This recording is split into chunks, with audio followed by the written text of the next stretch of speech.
Modal verbs: can, could, may, might.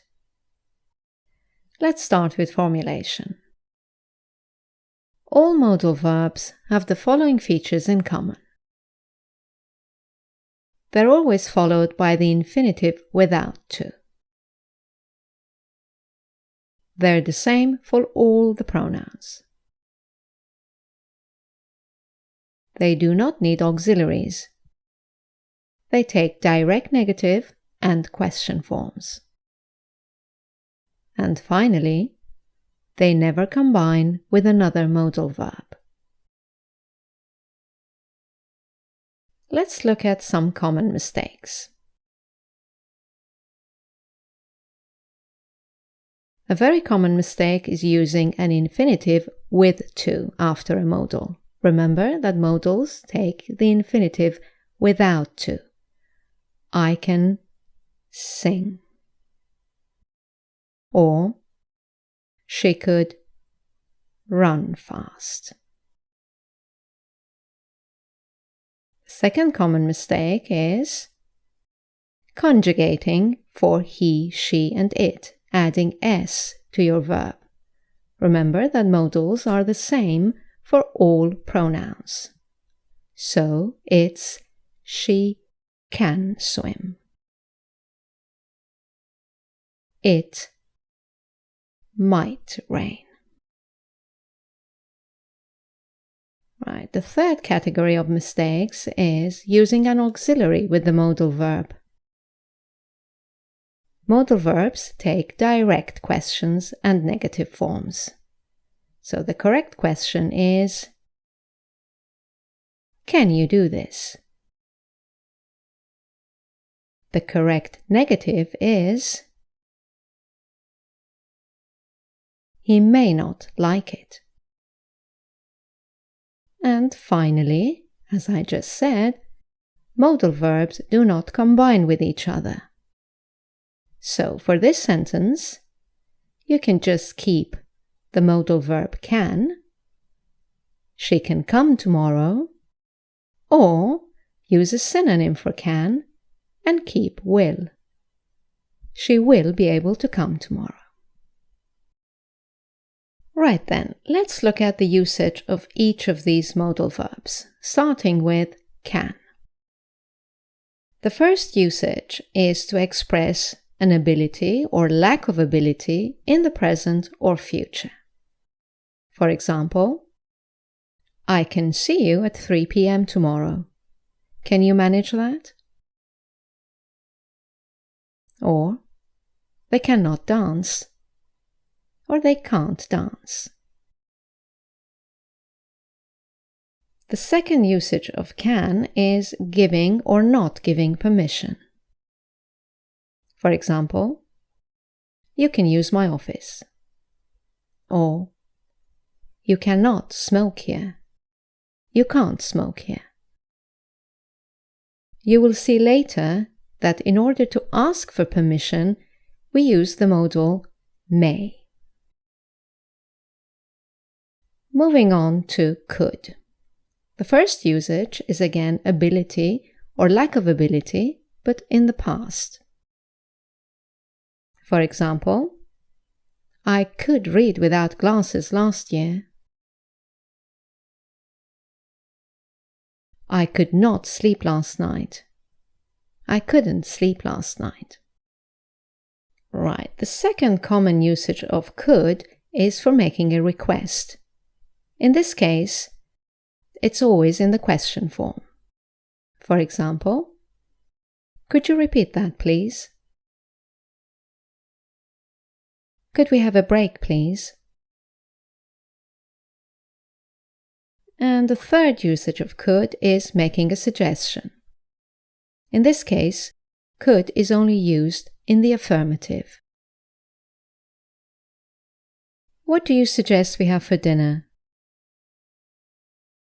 We could have fish.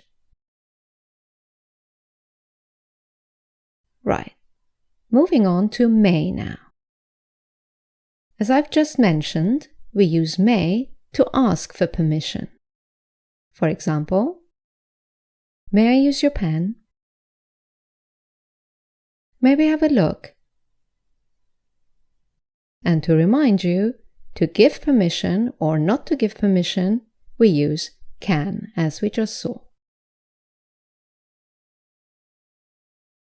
The second usage of may is to indicate a strong possibility in the present or future. For example, it may happen again. She may not accept the offer.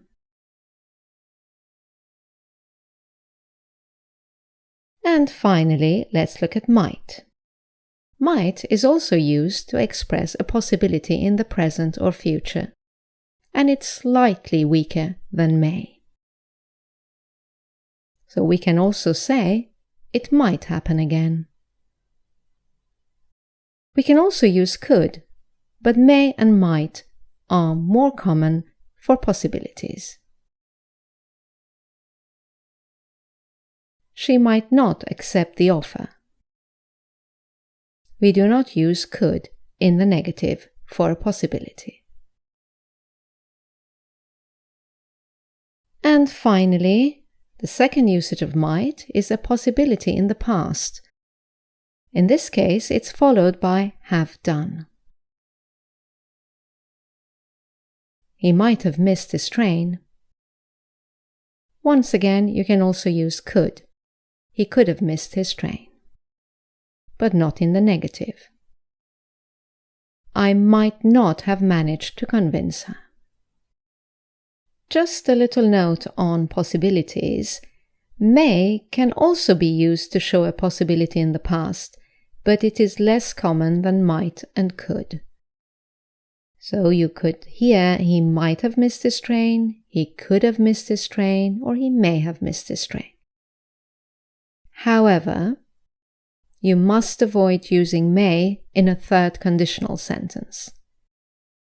So in this sentence, if I had studied more, you can only say, I would have passed my test, I might have passed my test, or I could have passed my test. Avoid using may. And one more thing. We tend to overuse the modal verb can. In very informal contexts, we tend to use can instead of the appropriate modal verb. Although this is acceptable, it's always best to use the correct modal verb in formal situations and particularly in exams. Let's look at some examples. For a request, in an informal situation, you might hear, can you open the door? However, the correct modal is could. Could you open the door? Asking for permission. Once again, in an informal, friendly context, you may hear, can I use the phone? But the correct modal here is may. May I use the phone? To make a suggestion, you might hear, we can meet next week. But as you have seen, the correct modal here is could.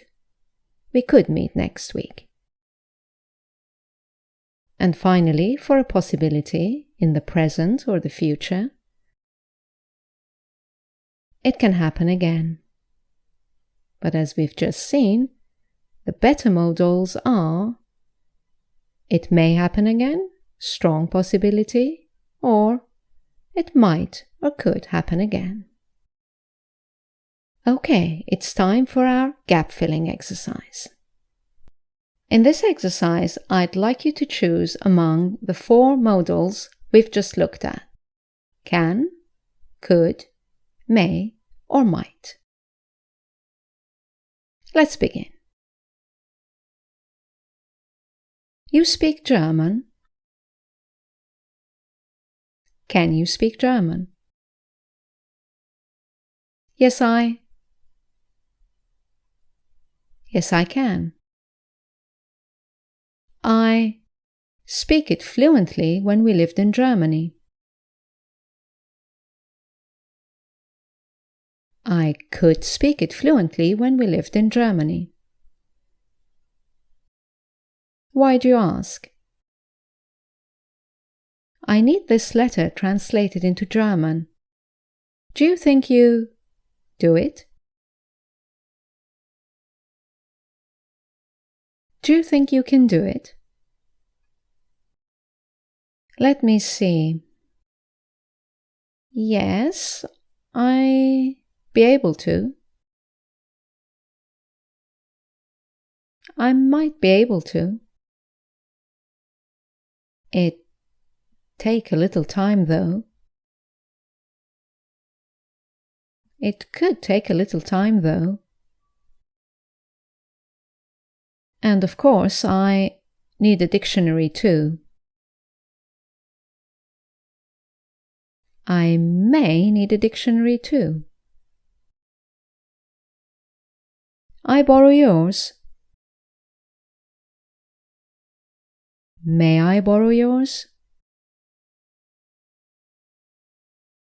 Of course. Oh, wait, my sister have taken it. My sister might have taken it. Let me go and have a look. No, it's here. You borrow it. You can borrow it. Oh, yes, your sister is a German teacher. You have asked her.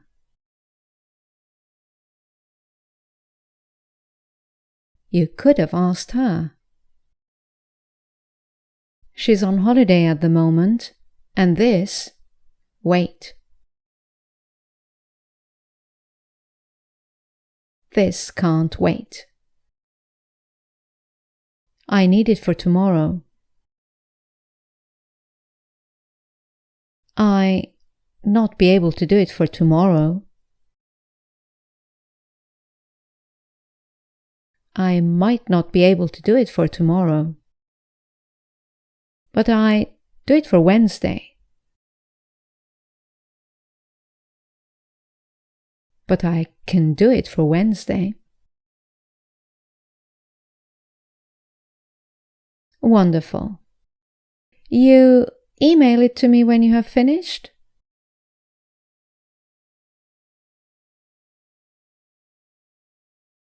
Could you email it to me when you have finished? Sure.